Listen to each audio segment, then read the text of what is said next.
بسم اللہ الرحمن الرحیم اللہم صلی علی سیدنا محمد وعلی آل سیدنا محمد وبارک وسلم علیہ۔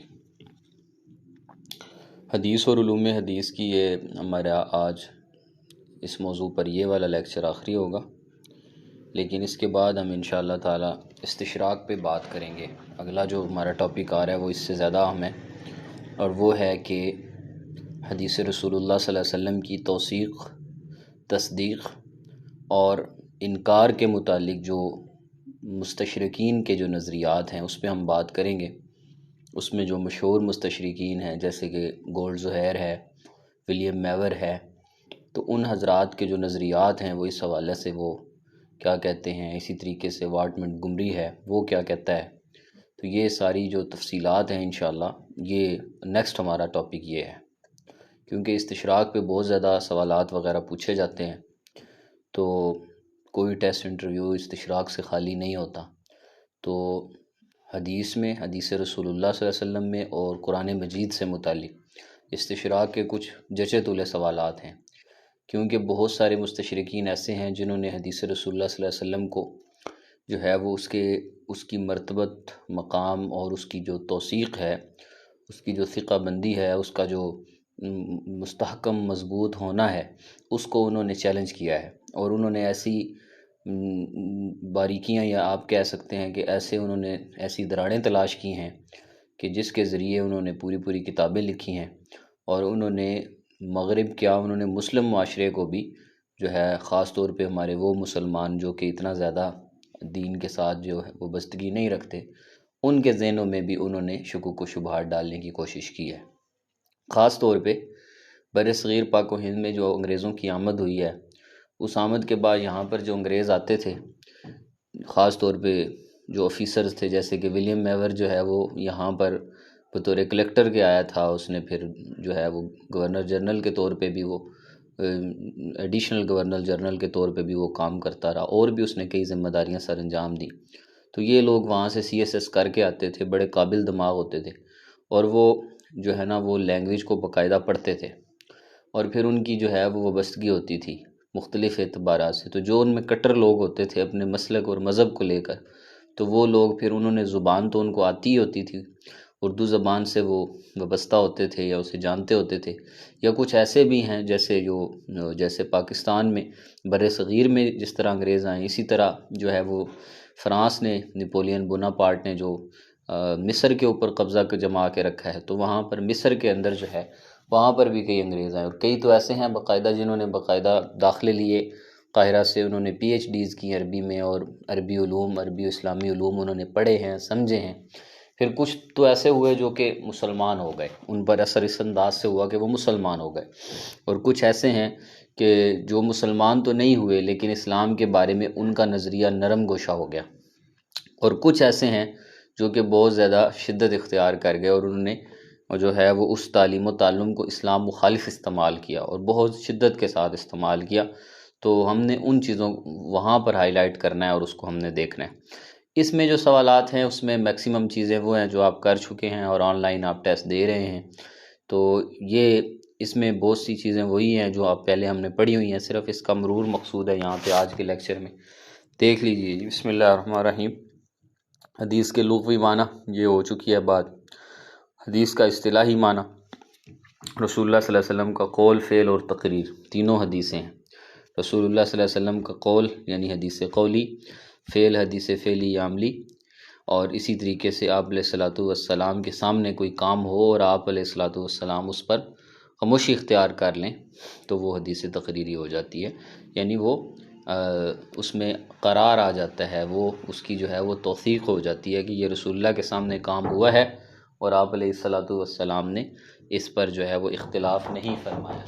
تو یہ چیز جو ہے اس کو جو حدیث تقریری کا نام دیا گیا ہے، حدیث تقریری کا نام دیا گیا ہے اس کو۔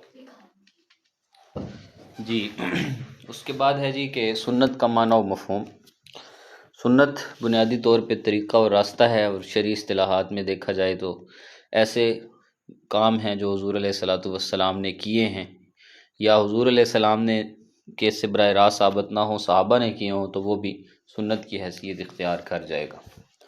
باقی حدیث کی جو دینی حیثیت ہے اس میں حدیث وحی الہی کی قسم ہے، اطاعت رسول حکم خداوندی ہی ہے جیسا کہ قرآن مجید میں ہے، اور حضور علیہ السلام کا حکم ماننا یہ ایمان کے تقاضوں میں سے ہے۔ اس پر حدیثیں بھی ہیں جو کہ ہمارے سلیبس کا حصہ ہیں، قرآن کی آیات بھی اس پہ دی گئی ہیں اور احادیث بھی اس پر جو ہے وہ شاہد ہیں۔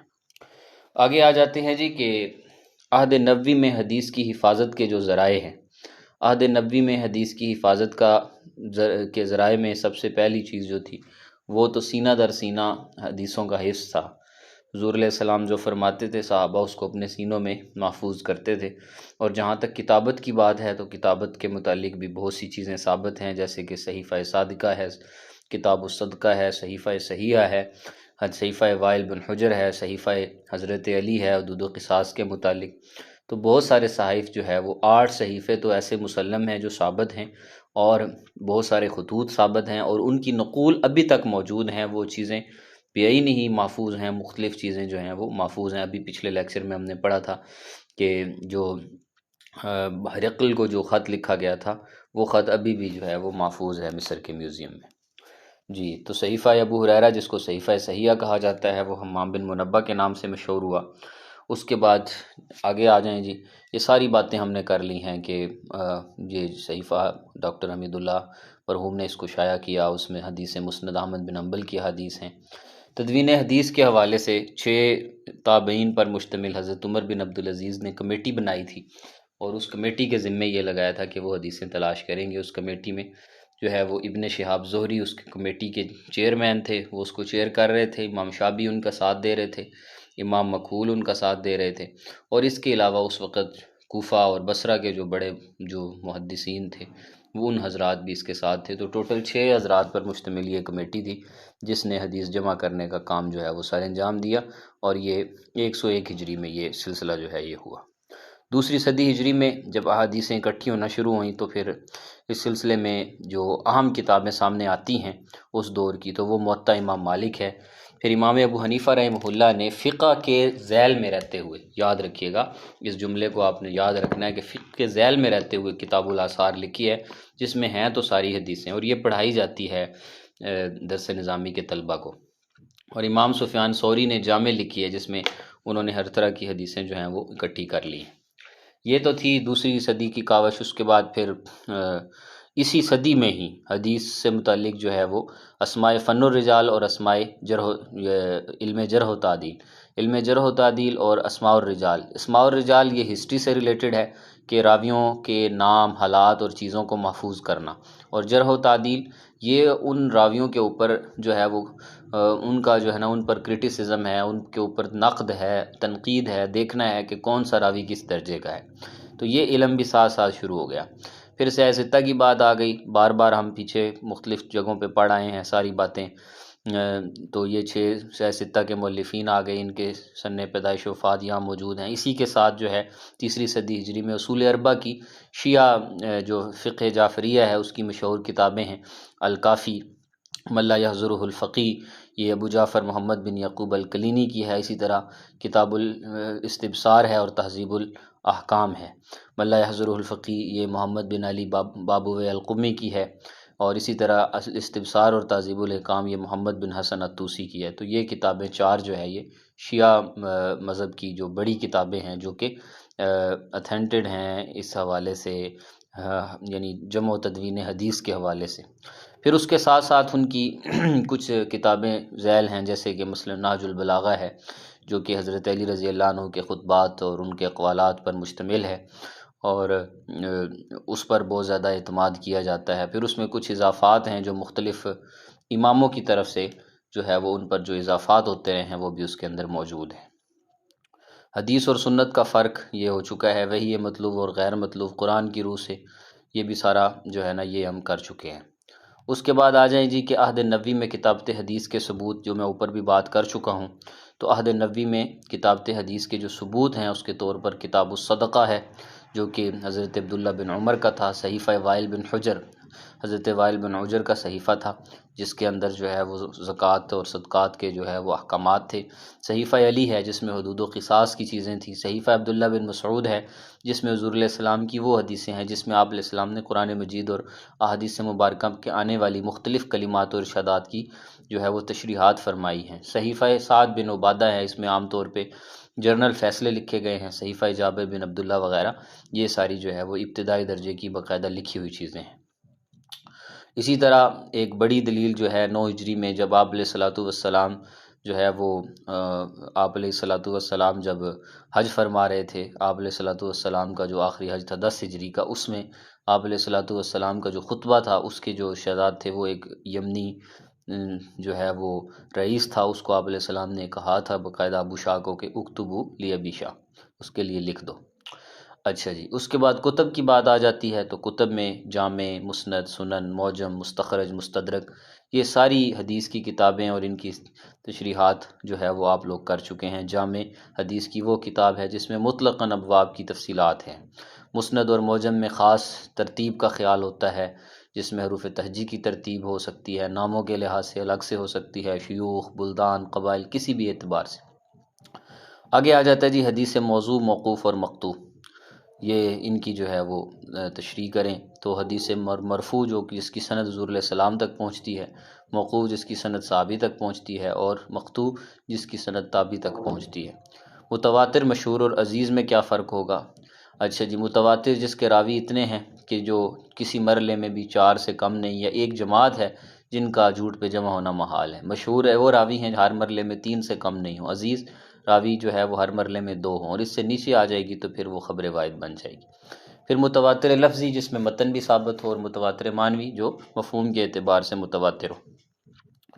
اچھا جی، اس کے بعد ہے جی حدیث غریب یا فرد، جس کی سند میں ایک راوی رہ جائے، کسی مرحلے میں رہ جائے تو حدیث فرد نسبی، اور اگر سند کے مرحلے میں فقط ایک راوی ہو تو فرد مطلق کہلائے گی۔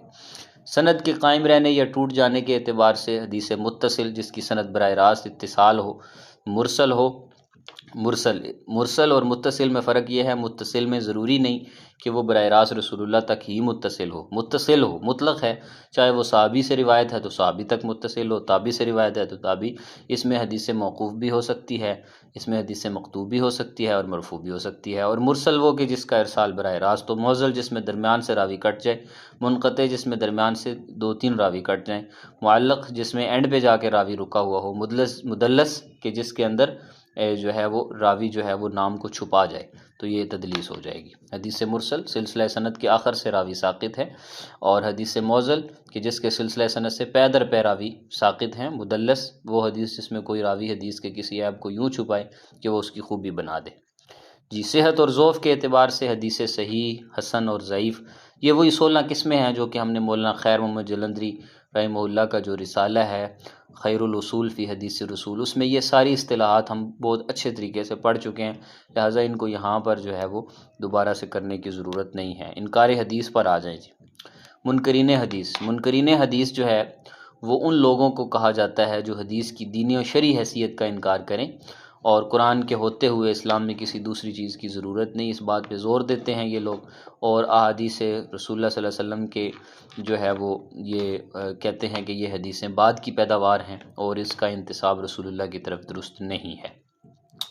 منکرین حدیث کے جو زیادہ تر اعتراضات ہوتے ہیں اس میں حدیث حجت نہیں ہے، حدیث وحی نہیں ہے، حدیث محفوظ نہیں رہی، اور حدیث میں جعل سازیاں ہوئی ہیں، اور بہت سی حدیثیں جعلی ہیں مثلاً، لہذا حدیث کا کوئی اعتبار نہیں ہو سکتا۔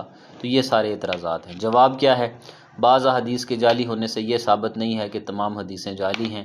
جعلی چیز اس لیے تو بنتی ہے کہ اصل موجود ہوتی ہے اور لوگوں میں اس کی اہمیت ہوتی ہے۔ جعلی کرنسی کی موجودگی کا کوئی دانشمند یہ مطلب نہیں نکالتا کہ اصلی کرنسی سرے سے ہے ہی نہیں۔ اور ائمہ حدیث نے جو بعض حدیث کے جعلی ہونے کو خود واضح کیا ہے، اور انہوں نے یہ بھی واضح کیا ہے کہ فلاں حدیث صحیح ہے۔ دیانتداری کا تقاضا ہے کہ جن کی تحقیق پر بعض حدیث کو جعلی مان رہے ہو، انہی کی تحقیق پر صحیح حدیث کو بھی صحیح مانا جائے۔ بر صغیر میں کئی منکرین حدیث اٹھے ہیں، مثال کے طور پہ جیسے کہ عبداللہ چکڑالوی ہے، اسی طرح غلام پرویز ہے، تو اور ایک اور طبقہ ہے جو کہ قرآن کی طرف دعوت دیتا ہے اور در پردہ حدیث کے معاملے میں انکار تو انہوں نے نہیں کیا، جیسے کہ مولانا امین حسن اصلاحی ہیں، تدبر قرآن والے، یا اسی طریقے سے جو ہے وہ ان کی جو جماعت ہے، تو یہ حضرات جو ہیں انہوں نے انکار تو نہیں کیا حدیث کا، لیکن یہ ہے کہ یہ حدیث کے معاملے میں یعنی قرآن کا رجوع دے کر اور حدیث سے تھوڑی خفت پیدا کرتے ہیں۔ اسی طرح سر سید احمد خان ہے، ایک وہ طبقہ ہے جو انڈیا کے اندر، تو وہ حضرات بھی اسی طرح جو ہے حدیث کے معاملے میں شکوک و شبہات میں مبتلا ہیں، بہت سی چیزوں کا وہ انکار کر دیتے ہیں۔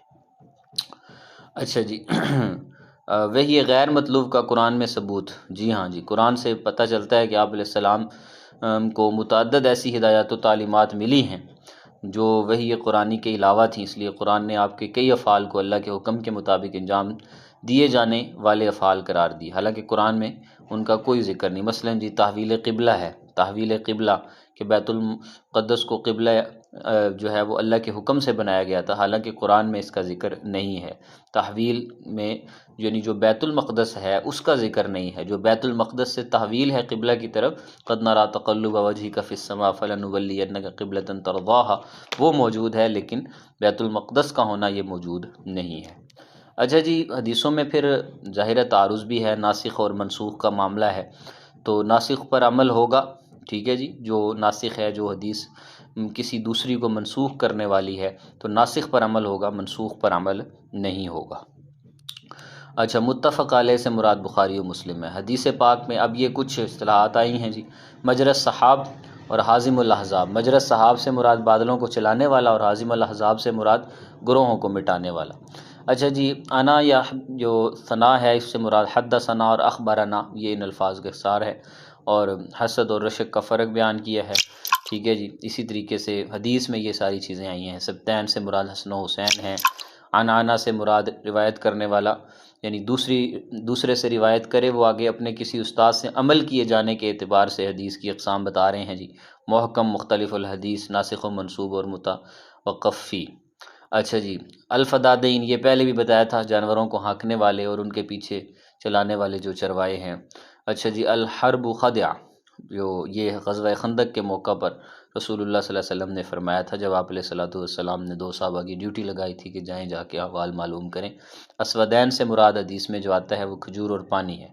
حفاظت حدیث کے جو مشہور ذرائع ہیں اس میں تعامل امت ہے۔ اچھا، تحریری یادداشتیں اور صحیفے ہیں جو باقاعدہ لکھے ہوئے ہیں۔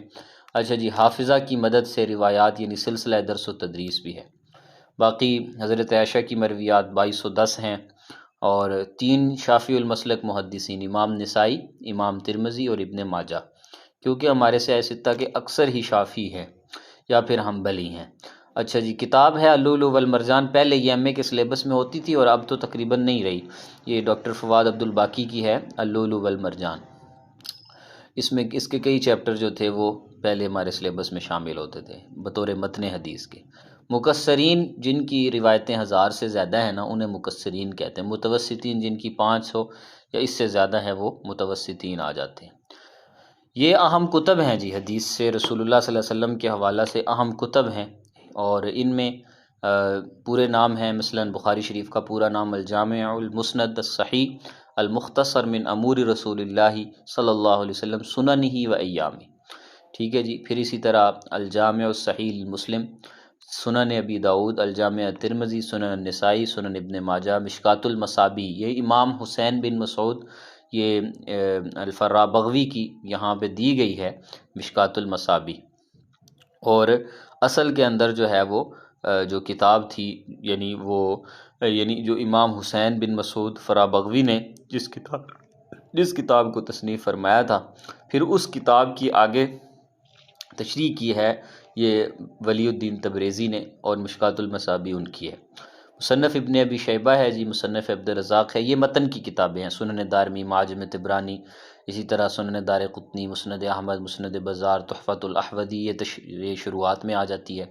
انجاز الحاجہ یہ بھی ابن ماجہ کی شرح ہے۔ فتح الملہم یہ اس کی جو ہے وہ صحیح مسلم شریف کی شرح ہے، بذل المجہود سنن ابی داؤد کی شرح ہے، اسی طرح العرف الشدی یہ سنن ترمذی کی شرح ہے، اسی طرح عون المعبود سنن ابی داؤد کی شرح ہے، عون الباری صحیح بخاری کی شرح ہے، اجالہ نافعہ یہ احادیث پر مشتمل ایک رسالہ ہے، بستان المحدثین اس میں محدثین کے حالات ہیں، المصفہ المصوہ یہ موطا امام مالک کی 2 شروحات ہیں، ایک فارسی میں اور ایک عربی میں، الکافی یہ پیچھے ہم پڑھ آئے ہیں کہ یہ اہل تشیع کے ہاں فقہ جعفری کی بڑی کتاب ہے۔ اچھا جی، اسی طریقے سے جو ہے وہ بلوغ المرام یہ ابن حجر عسقلانی کی ہے۔ اچھا جی، یہ بھی متن پر ہے۔ منتخب فی الاحکام یہ فقہ اعتبار سے متن کی ہے۔ مستدرک علی الصحیحین بخاری و مسلم کی شرائط سے رہ جانے والی حدیثیں جو ہیں ان کو مستدرک کے نام سے امام حاکم نے جمع کیا ہے۔ عزد الغابہ یہ اسماء فن الرجال کی متعلق ہے۔ تذکرۃ الحفاظ بھی فن رجال کی ہے، استیعاب بھی فن رجال کی ہے، الکمال بھی اسی کی ہے، تہذیب الکمال، تہذیب التہذیب یہ ساری یہ فن جرح و تعدیل سے متعلق ہیں۔ فتح الباری بخاری کی شرح ہے، کتاب الاثار میں نے اوپر بتایا ہے، کتاب الام یہ حدیث کی امام شافعی کی کتاب ہے فقہ تناظر میں، فیض الباری یہ بخاری کی شرح ہے، عمدۃ القاری بخاری کی شرح ہے، اسی طرح الدیباج اس میں مختلف حدیثوں کو مختلف اعتبارات سے لیا ہے۔ اچھا جی، معارف السنن یہ مولانا محمد یوسف کی، اور اسی طرح سے جو ہے وہ قوت المقتدی، یہ کچھ کتابیں ہیں جی جو یہاں پہ دی گئی ہیں، بہت اہم ہیں یہ بھی آپ نے یاد کرنی ہیں، اور اس کے علاوہ جتنی چیزیں آپ کو بتائی گئی ہیں یہ ساری آپ نے جو ہے وہ اس کو بھی کرنا ہے۔